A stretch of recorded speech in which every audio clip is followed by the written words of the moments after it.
इत्तेहाद news को देखने से पहले सब्सक्राइब कीजिए हमारे चैनल को, लाइक कीजिए और बेल आइकॉन पर क्लिक कीजिएगा।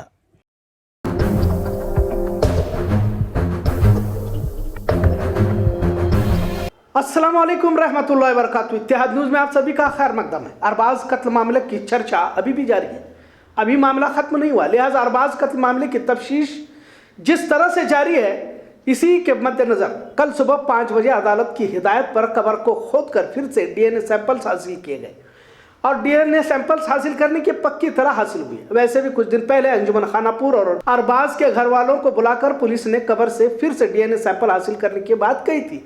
बरोज बुध इस काम को अंजाम देना था, पर इसको खामोशी के साथ अंजाम देना जरूरी है, ऐसा भी कहा गया था। लिहाजा बुध की बजाय महज घर के ही अफराद के साथ पुलिस महकमा की मौजूदगी में डीएनए सैंपल्स को कल रात में 5 बजे लिए गए।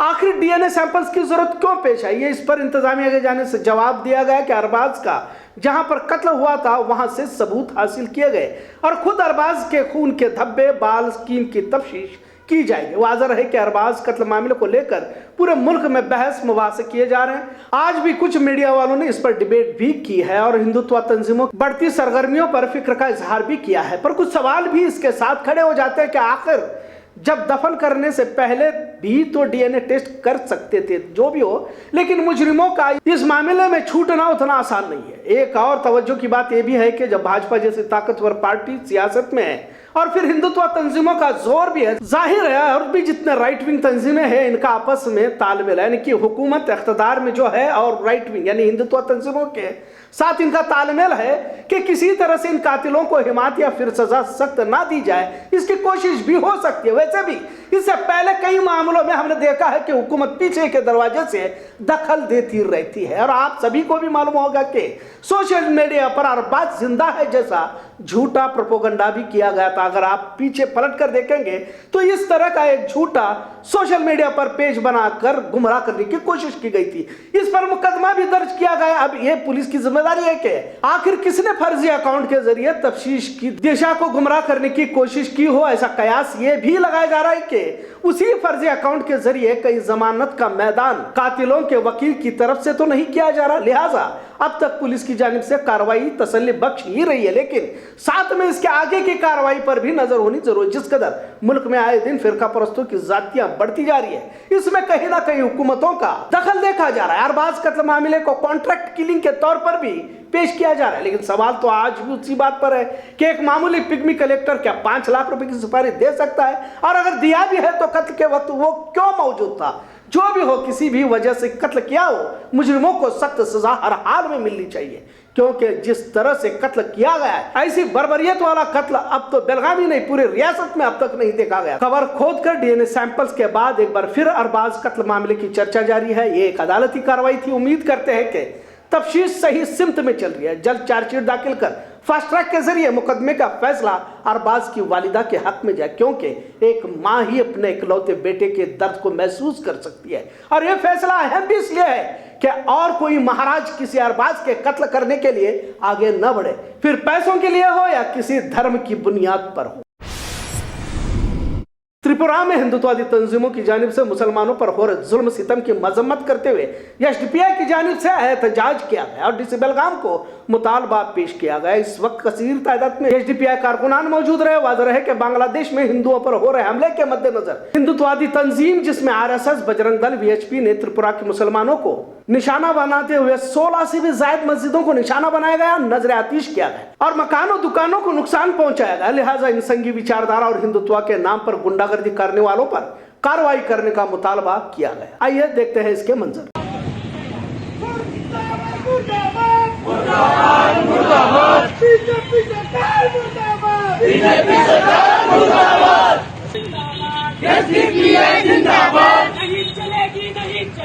नहीं चलेगी, नहीं चलेगी, तानाशाही नहीं चलेगी, तानाशाही नहीं चलेगी, नहीं चलेगी, नहीं चलेगी, नहीं चलेगी, नहीं चलेगी, तानाशाही नहीं चलेगी, तानाशाही नहीं चलेगी।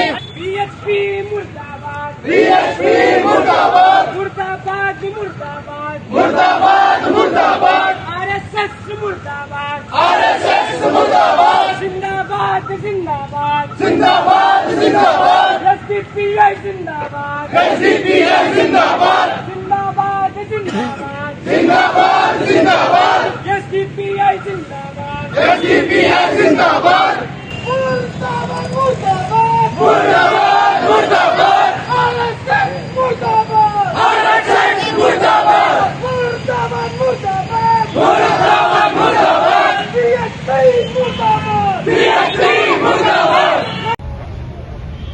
जैसे कि आप सबको पता है कि इस वक्त त्रिपुरा के हालात जो है बद से बदतर हो गए हैं और इसका एक कारण ये भी है कि बांग्लादेश में जो फसादात हुए थे जिसमें मंदिर को तोड़ा गया था, जिसकी मुखालिफत में एसडीपीआई ने सबसे पहले प्रेस रिलीज किया था पूरे हिंदुस्तान भर में अपोजिशन पार्टी के जरिए। और हमारा ये प्रोटेस्ट जो है हुकूमत से यही एक मुतालबा है कि जो एक्शन होना है और जो गुंडे वहाँ पे दिन रात जो कहर बरपा रहे हैं उनकी जल्द से जल्द अरेस्टिंग होना है और उन्हें सलाखों के पीछे डालना है।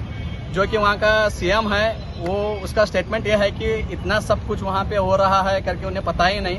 अगर ऐसा सीएम सोया हुआ है तो ऐसे सीएम को पहले वहाँ से हटाएं और जो सही मायने में हकदार है सीएम का वहाँ पे वैसे एक सीएम को जो माइनॉरिटीज़ की इज्जत करे, माइनॉरिटीज़ के हुकूक के बारे में सोचे और माइनॉरिटीज़ को भी क्या है किसी जात पात से ना देखे, ऐसे सीएम को वहाँ पे बिठाने की ज़रूरत है। जैसे कि आप देख सकते हैं कि जैसे बांग्लादेश में फसादात शुरू हुए तो वहाँ की प्राइम मिनिस्टर ने तुरंत ही एक्शन लेते हुए 4,000 एफआईआर दर्ज किए और 500 से ज़्यादा की गिरफ्तारी हुई और फायरिंग में 6 लोगों की मौत भी हो गई और 25 या 30 से ज़्यादा भी लोग घायल हुए हैं।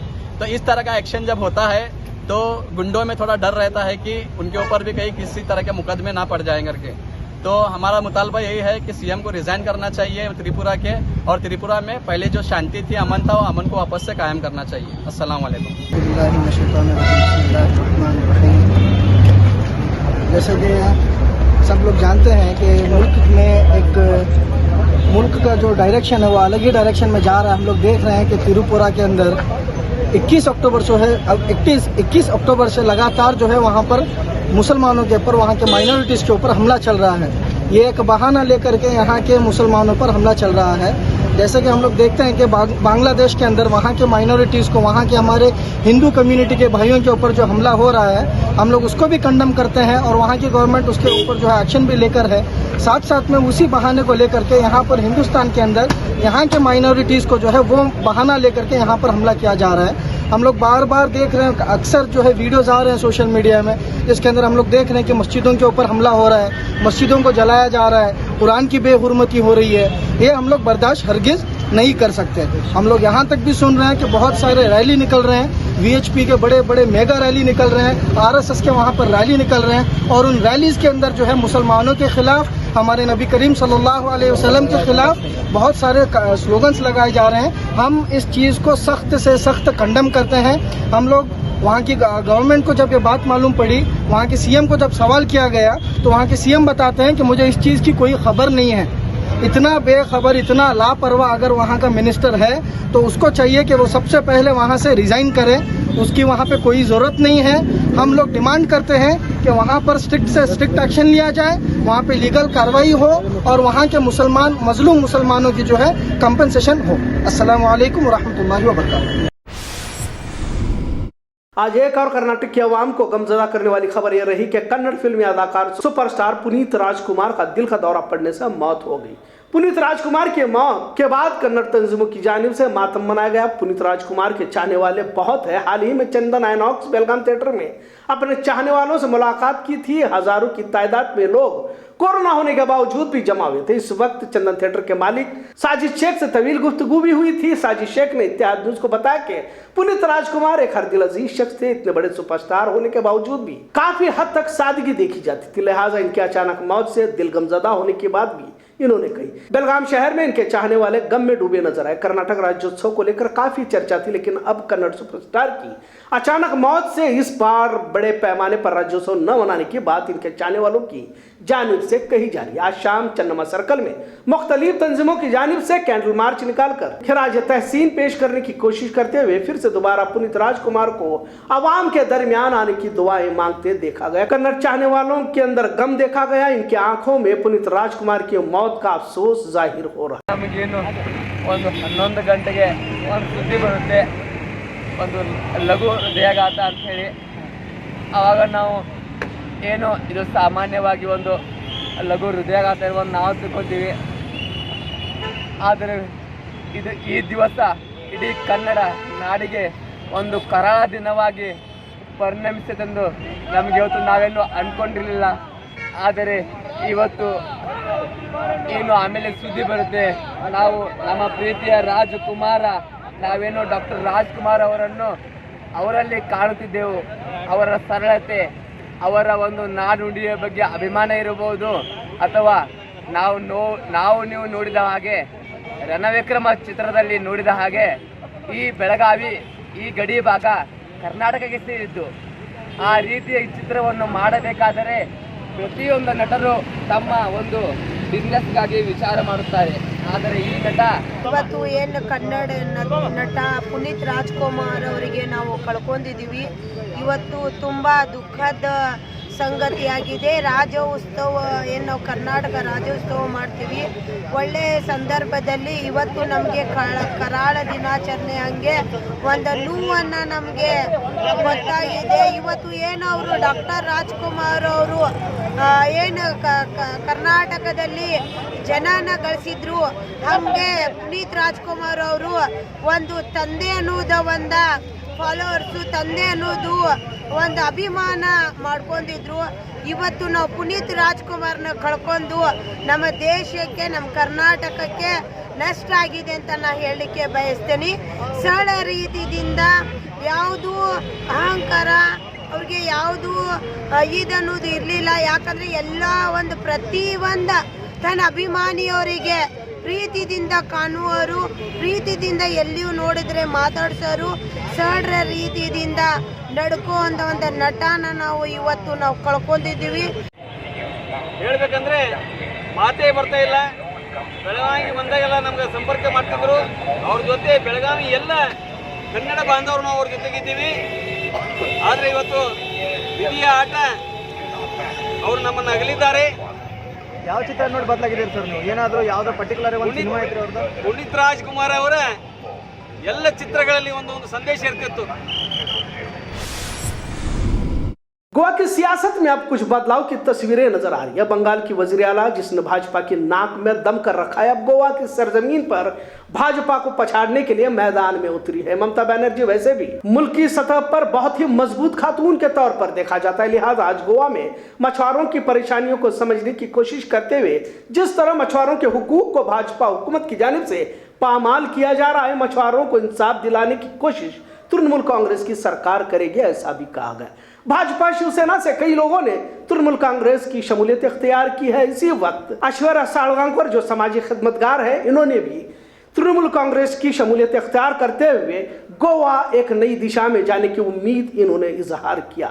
ममता बनर्जी की तृणमूल कांग्रेस की बढ़ती मकबूलियत से भाजपा की परेशानियों में इजाफा होता जा रहा है, लिहाजा क्या आने वाले चुनाव में तृणमूल कांग्रेस का गोवा में असर नजर आएगा, इस पर बहस मुबाहिसे की जा रहे हैं। जिस तरह तृणमूल कांग्रेस ने अपना दायरा बढ़ाते हुए गोवा में कदम रखा है, ऐसा लग रहा है कि मुल्क की सतह पर यह पार्टी फैलने जा रही है। कुछ लोग तो ममता बनर्जी को वजीर आजम तक देखने लगे हैं। कल मापसा में भी अवामी खिताब अवाम से तबादले ख्याल करने वाली है। गोवा से इत्तेहाद न्यूज के नामानिगार फजलुल तोंडसे की ये रिपोर्ट।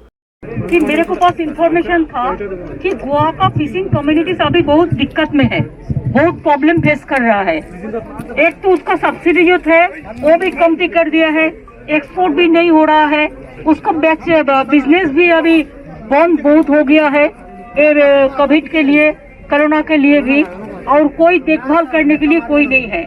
हम इसी के लिए सोचा कि फिशिंग कम्युनिटी आपका सबसे बड़ा कम्युनिटी इधर में है, आप लोगों को लाइवलीहुड प्रोटेक्ट करने के लिए life and livelihood Trinamool Congress जरूर एक प्रोग्राम बनाएंगे, एक वेलफेयर बोर्ड बनाएंगे, इंडिविजुअली कैसे आपको प्रोटेक्ट करना चाहिए वो हम देखेंगे।